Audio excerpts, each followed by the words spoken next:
Thanks, Mr. Alakh Kohli, for tuning in today's show. It's really a pleasure to chat with you so that we get your insights around banking, and basically our topics will be based on today's chat on the CEO chat where you attended and you are the host. Maybe as we start, how did you see the CEO chat today's session? Did you like it? What's your opinion? Yes, I think it was a fantastic discussion, and it was great to see Kenyans ask very, very relevant questions and very important questions on how they can harness digital banking opportunities and beyond as well. So it was a lively session, and indeed we look forward to having more of these sessions as an industry. Interesting. As we kick off, maybe you can tell us a brief MOriental Bank. In the chat you mentioned that the bank has been in existence for more than 20 years. Maybe you can give us a brief about MOriental Bank, which sectors of the banking does the bank focus on, and the services that you offer. Sure, absolutely. MOriental is a bank that's been in operation since 2002. Of course, we're a fully licensed commercial bank. And we have been operating in an SME space, and we've been giving our product services primarily to SMEs. Over the past couple of years, we have proactively been working on a digital transformation for the bank and taking it forward by enhancing our digital proposition, by bringing new and innovative products to the market. Of course, everything is a journey. We had started this journey well before the pandemic had come to us, and we are well in our journey to offering the best of products to our clients. In terms of products, we offer everything to our clients, from trade finance services to loans to personal accounts, and of course, treasury services as well. Thank you. I think today's topic was on how do the banking industry customers harness digital banking opportunities so that continue their business operations despite the disruption brought about by the pandemic. So I think you mentioned a bit of some of the digital channels that in the chat you mentioned some of the digital channels that banks and customers can take advantage of. Maybe you can give a highlight of some of the transformation initiatives that local banks have undertaken during the period, and basically based on CBK's report that more than 79% of local banks have adopted innovations around digital banking. Yes, exactly. In fact, that was a very interesting report to read. 79% of banks adopted a new product, a digital product, within 2020 itself, which is a great demonstration of banks' agility, banks' willingness, and the responsiveness which banks have towards meeting the client's needs. Last year was a tremendously unique year in terms of what the pandemic brought for us, but by ensuring seamless service to our clients, by continuing to innovate and bring these digital offerings to our clients, we believe we have helped the economy, and we believe we have helped our clients deliver their own services. And this is something which is very, very important, and we would like to continue on this track as well. Okay. During the chat, you mentioned that Kenyan banks have been at the forefront of digital transformation and uptake of products, and basically that was backed by the central bank's report. I think that could be the highest across the continent, even across the world. I think when it comes to innovation, Kenyan banks have been at the forefront, and it's quite commendable. You spoke about PesaLink, which is an innovation from the banking industry. Maybe you can mention a bit about what MOriental Bank is currently doing to integrate PesaLink and how that's coming along, and basically maybe how banks adopting towards that. Thank you, Eric. That's a great question. So for us as MOriental Bank, we're currently testing this product for PesaLink. We're in the process of what they call beta testing, and we aim to very shortly release this for our clients. As an industry, this is where banks got together and realized there's the need for quick transfers between one client to another client, which is what PesaLink basically does.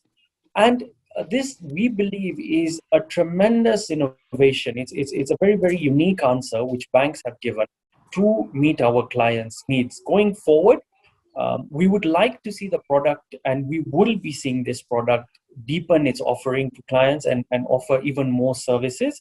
And this is something that we are very excited about, and we believe our clients and the industry is very excited about as well.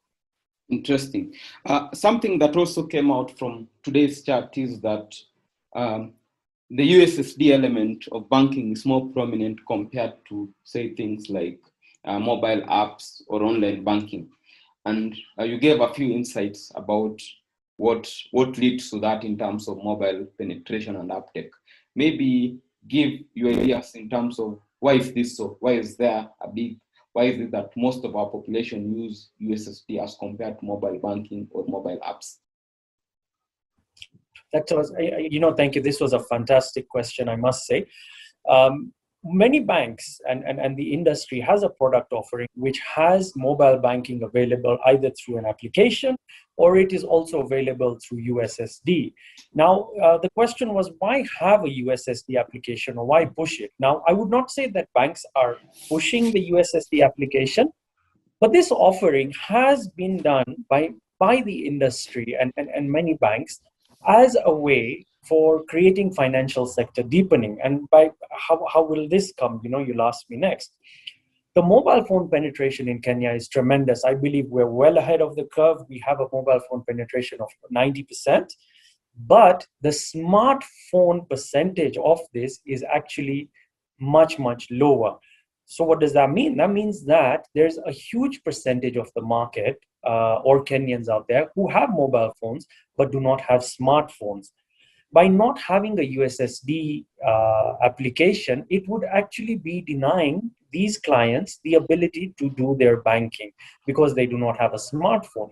But the USSD application, while not bringing in all the bells and whistles of a smartphone application, does give basic functionality and access to a bank account and digital transactions to such clients, which is excellent as the smartphone penetration takes up.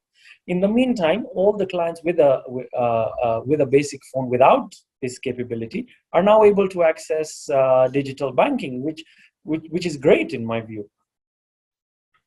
Okay. Speaking of digital banking, I think a topic that we cannot ignore is on the dangers that come with digital banking. Things like cybersecurity risks, phishing, identity theft, keylogging, farming, among others. Maybe give an highlight of what measures are in place to protect customers from such risks.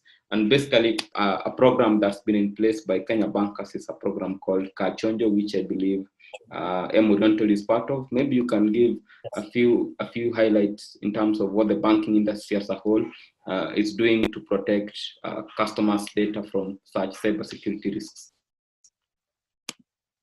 Sure, absolutely. So, the Kenyan banking industry and through KBA has believed that cybersecurity is definitely an emanating and ever increasing risk, which is where the background of the Kachonjo campaign came from. It is a view that prevention is always better than cure. So the Kachonjo campaign ties clients. It works to sensitize Kenyans at large about the cybersecurity risks out there. And it was, fantastic to get this question today, because that means the campaign is working. People are aware about cybersecurity risks and they're asking more questions. That is one of the first steps, that you have to be aware about the risks out there. The campaign also aims to sensitize everyone about the risks which extend beyond digital banking. And that is our aim, that these risks come with anywhere in a digital space. If it's your email addresses, your social media handles, identity theft is a huge cybersecurity risk today. So the banks have been proactive in promoting the awareness, which is the first step. And secondly, banks have taken immense protective measures against cybersecurity risks. This comes to our internal processes, our internal firewalls. I wouldn't get into the details of everything, but we have put in a lot of measures to ensure a safe as possible banking experience for our clients.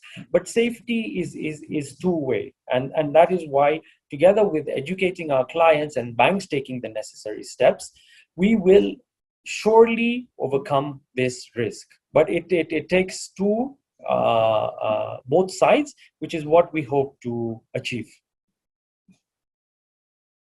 Okay. I think as we speak of digital banking, I think you being an executive in the banking industry and the financial services industry, there's a topic that I think we cannot ignore at this moment in time, which is the topic around digital currencies, blockchain, and the opportunities around that. And I think during the chat, that's something that came about. And the main question which came was, I think there's increasing adoption across the world of such new opportunities of digital currencies. But when you look at our local environment, or most of the African countries and most frontier markets, in terms of regulatory challenges and policies, there still isn't a proper regulatory framework for adoption, for mainstream banks to adopt such opportunities. Maybe give your views about what you think about digital currencies, and as they get more popular day by day, what's your position on digital currencies, and how do you see this evolving in our local banking sector within the next few years, or within going forward? Thank you. I was expecting this question actually. Now, digital currencies is definitely a very, very hot topic. What I would suggest is digital currencies are also now getting to be understood as the regulatory framework develops, because sometimes it's not not necessary to be the first one in the game, as long as all the risks are understood, which I believe as soon as our regulatory frameworks are being developed around this and all the risks involved are covered, a very sensible approach and guidelines come up to this, banks will definitely be quick to adopt this. But it requires that the right framework comes out, which protects the clients, it protects the banks, and it protects all shareholders, which is the reason why I personally feel that we should not be in a rush to adopt this until the necessary safeguards are in place. So the current way we are approaching this is absolutely perfect, or the regulator has approached this is fantastic. And what is more important to learn, in my view, from the digital currencies is the backbone of the technology, which is blockchain. The technology is already being used and deployed by banks internationally to come up with new, innovative, and efficient product solutions to their clients.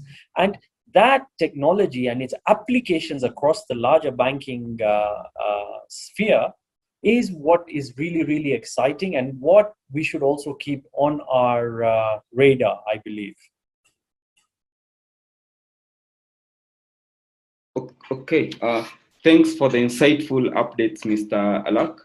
I think that there'll be our audience and even the general public will be very excited, and they love the insights. As we close, maybe you can give your parting shot to the Kenyan Wall Street audience, to the entire banking industry community, and even how people can get access to, say, MOriental services, the website, something like that.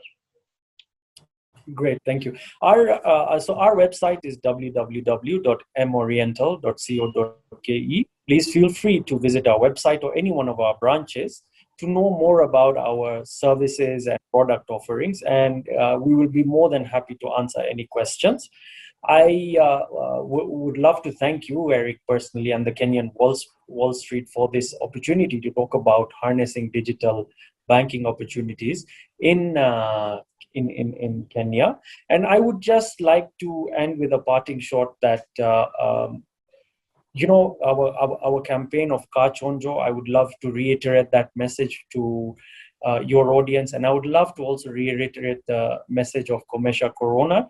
And together, we have a bright future ahead. Let us keep engaging on such forums. Let us please keep asking the right questions. And we look forward to engaging again with yourselves.